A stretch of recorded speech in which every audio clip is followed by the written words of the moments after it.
திருச்சிற்றம்பலம். அத்திமுகவனே, ஆறுமுகன் சோதரனே, சித்தி விநாயகனே, சீரான புத்தியுடன் சிவபெருமான் சீரிசைக்க நீ எந்த நாவில் எழுந்து அருள் புரி.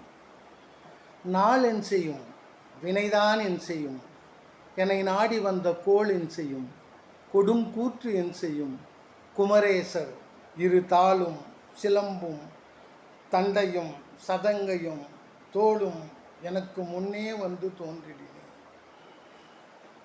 பெற்ற தாய்தனை மகமறந்தாலும், பிள்ளையை பெறும் தாய் மறந்தாலும், உற்ற தேகத்தை உயிர் மறந்தாலும், உயிரிமேவிய உடல் மறந்தாலும், கற்ற நெஞ்சகம் கலை மறந்தாலும், கண்கள் நின்றிமிப்பது மறந்தாலும், நற்றவத்தவர் உள்ளிருந்தோங்கும் நமச்சிவாயத்தை நான் மறவேனே.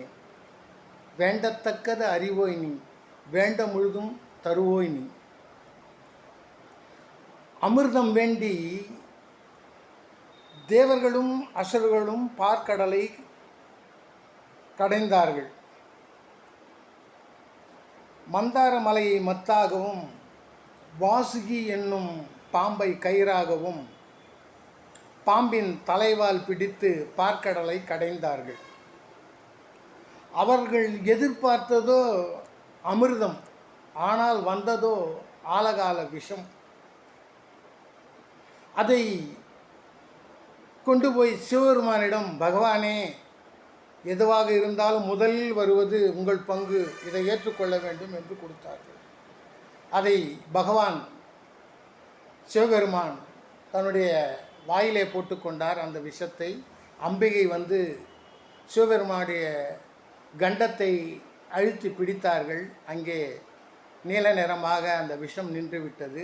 அதனால் சிவபெருமானுக்கு நீலகண்டன் என்ற ஒரு பெயர் வந்தது. இந்த அமிர்தம் எதற்காக என்று பார்த்தீர்களானால், அந்த அமிர்தத்தை சாப்பிட்டால் மரணம் சம்பவிக்காது. நரை, திரை, பிணி, மூப்பு, சாக்காடு என்று சொல்லக்கூடிய எந்த விதமான ஒரு கவலையும் இல்லாமல் என்றும் இளமையுடன் வாழலாம். நம்மால் ஒருத்தன் தேவலோகத்துக்கு போனான். போயிட்டு தேவர்கிட்ட, நீங்கள்லாம் அமிர்தம் வாங்கி சாப்பிட்டு என்றும் இளமையாக இருக்கிறீங்களே, எனக்கும் கொஞ்சம் அமிர்தம் கொடுத்தா நானும் கொஞ்சம் சாப்பிடுவேன் இல்லையா, எனக்கு கொஞ்சம் கொடுங்க அப்படின்னு சொல்லிட்டு அந்த தேவர்களின் அதிபதியான இந்திரன்கிட்ட போய் கேட்குறான். அப்படி கேட்கும்போது, சரி இவ்வளோ தூரம் வந்துட்டான், அவனுக்கு கொஞ்சம் கொடுப்போன்னு சொல்லி தேவேந்திரன் ஒரு சின்ன டப்பாவில் கொஞ்சம் அமிர்தத்தை ஊற்றி நம்ம வாழ்க்கையில் கொடுக்குறான்.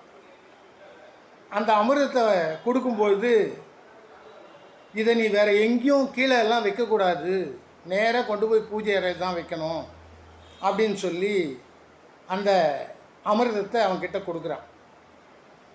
சரி என்று மிக்க நன்றி என்று சொல்லிவிட்டு அந்த அமிர்தத்தை வாங்கி கொண்டு வருகிறான் அந்த நம்மால்.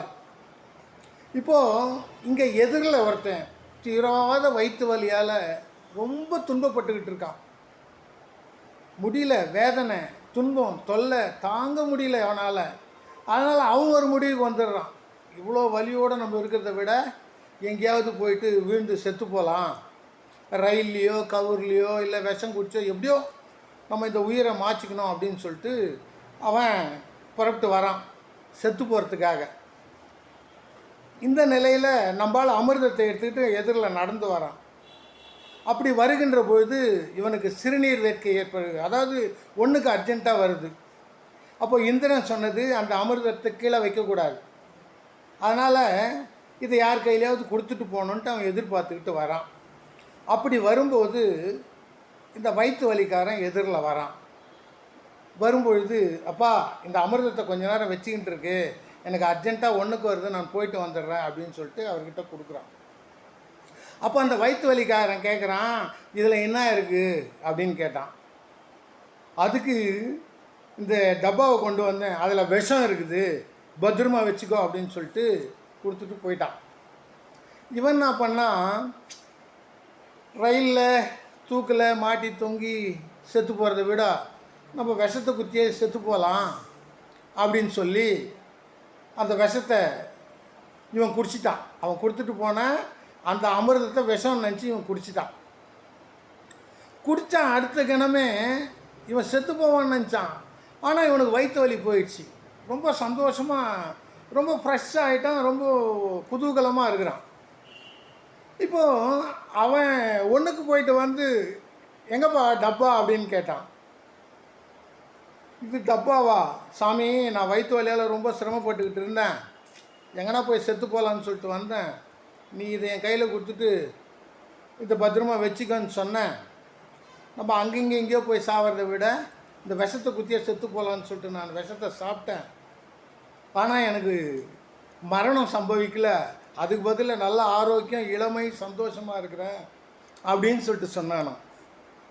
இதிலேருந்து நம்ம என்ன தெரிஞ்சிக்க வேணும்னா, யாருக்கு என்ன கொடுக்கணுன்றது இறைவனுக்கு தெரியும். அன்புடன் மகிழ்த்து மகிழும் ஈசன் மகன். நன்றி, வணக்கம், வாழ்க வளமுடன், வாழும் நாள் வரை. திருச்சிற்றம்பலம்.